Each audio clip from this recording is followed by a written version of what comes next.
क्या आपका भी स्पर्म काउंट बहुत ज्यादा कम है या आपको स्पर्म बिल्कुल बन नहीं रही यानी शुक्राणुहीनता है आपको, जिसकी वजह से आपको संतानहीनता से आप ग्रसित हैं, संतान सुख से वंचित है। या फिर आपको अगर वेरिकोसील है और उसकी वजह से आपका जो ये स्पर्म काउंट है यानी शुक्राणु जो है वो बन नहीं रहे हैं, स्पर्म काउंट जो है वो नील आ रहा है या बहुत कम आ रहे हैं कि वो प्रेगनेंसी में आपको हेल्प नहीं कर पा रहे हैं। अगर ये सारी कंडीशन आपके साथ में फेस कर रहे हैं तो यह वीडियो जो है वो आपके लिए काफी काम का है, क्योंकि आज की इस वीडियो में मैं आपके साथ में शेयर करूंगा एक सक्सेस स्टोरी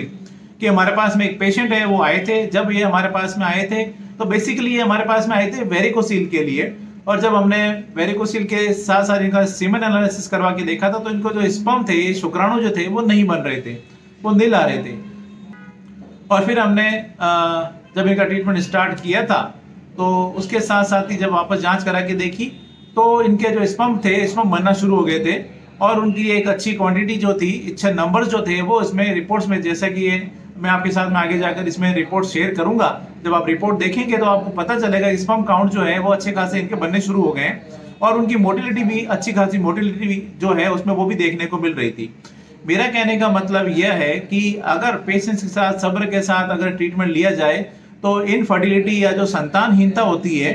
या जिसका की कारण देखने को मिलता है कि आपकी जो स्पर्म है, पुरुषों में शुक्राणु जो है वो नहीं बन रहे हैं, तो वहां पर होम्योपैथी काफी हेल्प करती है, काफी अच्छे रिजल्ट्स जो है वो इसके देखने को मिलते हैं। पर जरूरत है थोड़ा सा पेशेंस के साथ ट्रीटमेंट लेने की। मैं जोधपुर से doctor Kuldeep Jahangir, homeopathy consultant, एक बार फिर से आपका अपने यूट्यूब चैनल में स्वागत करता हूं। दोस्तों, आज हम शेयर करेंगे आपके साथ में कुछ रिपोर्ट्स कि जब ट्रीटमेंट लेने हमारे पास में पेशेंट आए थे तब इनका सीमेन एनालिसिस जो वीर्य की जांच हुई थी तो उसमें क्या स्थिति थी, वो बिल्कुल उसमें एंजियोस्पर्मिया था। और जब ट्रीटमेंट दिया गया था तब उनकी जब वापस जांच कराई गई थी तो उसमें किस तरह से उनके जो स्पर्म है वो स्पर्म देखने को मिले थे और उसके जो अच्छे खासे जो काउंट्स थे वो उसमें देखने को मिल रहे थे। दोस्तों, जो हमारे पास पेशेंट आए थे बेसिकली ये वेरिकोसील के लिए आए थे। अब जब इनका वेरिकोसील था तो अक्सर वेरिकोसील जो होता है ये वह कंडीशन होती है जब क्या होता है कि आपके अंडकोश के अंदर मोटी मोटी नसों के गुच्छे बन जाते हैं और उसकी वजह से अक्सर ऐसा होता है कि आपके अंडकोश में दर्द होता है, भारीपन महसूस होता है और उसकी वजह से आपके जो स्पर्म्स होते हैं, शुक्राणु जो होते हैं, शुक्राणु भी धीरे धीरे पाते हैं कि शुक्राणु जो होता है वो कमी होना शुरू हो जाती है या वो बिल्कुल बनना बंद हो जाते हैं और उसकी वजह से उनको जो ओलिगोस्पर्मिया या एंजियोस्पर्मिया की कंडीशन आ जाती है और वो आगे जाकर उसमें संतान सुख से वंचित हो जाते हैं। यह जो कंडीशन है, यह वेरिकोसिल जो कंडीशन है वो हमारे पास में ये पेशेंट लेके आए थे और जब हमने इनका सीमेन एनालिसिस कराया तो उसमें यह जो बात है ये जून की है, जून 2022 की। जब इनका सीमेन एनालिसिस करवा के देखा गया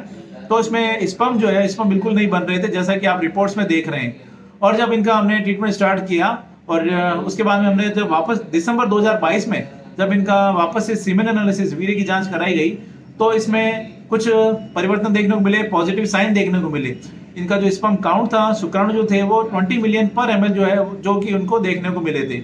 और जो कि एक इनिशियल स्टेज जो बिल्कुल एंजियोस्पर्मिया होता है, बिल्कुल नील होते हैं स्पर्म, जहाँ बिल्कुल नहीं बन रहे हैं वहां पर उसको कंडीशन को देखते हुए एक अच्छा अमाउंट है, अच्छा एक नंबर होता है। और उसके साथ साथ ही जो इनकी मोटिलिटी थी, मोटिलिटी भी इसमें अच्छी मोटिलिटी देखने को मिल रही थी। 79% जो है इसमें मोटिलिटी देखने को मिल रही थी। यह जो बात है यह है करीब करीब आप मान के चलिए 6 महीने के ट्रीटमेंट के बाद यानी दिसंबर 2022 में, जैसा कि आप रिपोर्ट्स में देख रहे हैं। तो और अभी जो है इनका ट्रीटमेंट जो है वो चल रहा है, अभी वेरिकोसील के लिए भी चल रहा है और उसके साथ साथ जो ये कंडीशन है उसके लिए भी ट्रीटमेंट चल रहा है। तो मेरा कहने का मतलब यही है कि इस तरह की अगर आपके साथ में ऐसी कोई कंडीशन है तो मैं आपको सजेशन दूंगा एक बार आप होम्योपैथी जरूर लें और थोड़ा सा पेशेंस के साथ ट्रीटमेंट लें। होम्योपैथी में कई बार ऐसी जो कंडीशन होती है उसमें चमत्कारी रिजल्ट जो है वो देखने को मिलते हैं, थोड़ा सा पेशेंस की जरूरत होती है। ऐसी जो कंडीशन होती है उस कंडीशन में जब हमारे पास पेशेंट आते हैं जो इस तरह के सिम्टम्स देखने को मिलते हैं और इस तरह की जो प्रोग्रेस देखने को मिलती है तो हमें काफी सेटिस्फेक्शन मिलता है। और सही मायने में अगर मैं बात करूं तो मुझे बहुत ज्यादा उत्सुकता रहती है कि एक पॉजिटिविटी के हिसाब से कि पेशेंट के साथ में अभी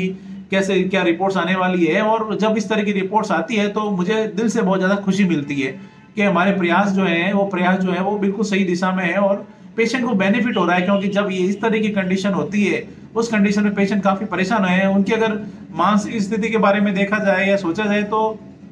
लगता है पेशेंट के साथ में काफी वो बुरे दौर से गुजर रहा होता है। इसलिए अगर ऐसी कंडीशन में अगर वो पेशेंट को रिलीफ मिलता है तो काफी एक संतोष जो होता है वो मन में आता है, काफी सेटिस्फेक्शन मिलता है। पर्सनली अगर मैं मेरी बात करूँ तो दोस्तों ये एक सक्सेस स्टोरी थी जो आज मैंने आपके साथ में शेयर की। यदि आपके साथ में भी ऐसी कंडीशन डेवलप हो रही है, वेरिकोसील है, वेरिकोसील जैसे कि अंडकोश में मोटी मोटी नसें बन जाती है, या फिर आपको स्पर्म जो है स्पर्म नहीं बन रहे हैं, शुक्राणु नहीं बन रहे हैं, या बन रहे हैं तो उनकी मोटिलिटी जो है वो काफी कम है, कि प्रेगनेंसी में दिक्कत आ रही है, तो मैं सजेशन दूंगा एक बार आप होम्योपैथी जरूर लें। आप चाहे तो मुझसे कॉन्टेक्ट कर सकते हैं। मैं उम्मीद करता हूं आज मैंने आपके साथ में जो भी जानकारी शेयर की आपको ये पसंद आई और आपके लिए फायदेमंद साबित होगी। इसी तरह मेरे साथ जुड़े रहें, चैनल को सब्सक्राइब करें, बेल आइकन जरूर दबाएं ताकि जैसे ही कोई नेक्स्ट वीडियो अपलोड करूं आपके पास उसका नोटिफिकेशन आ सके। Thank you.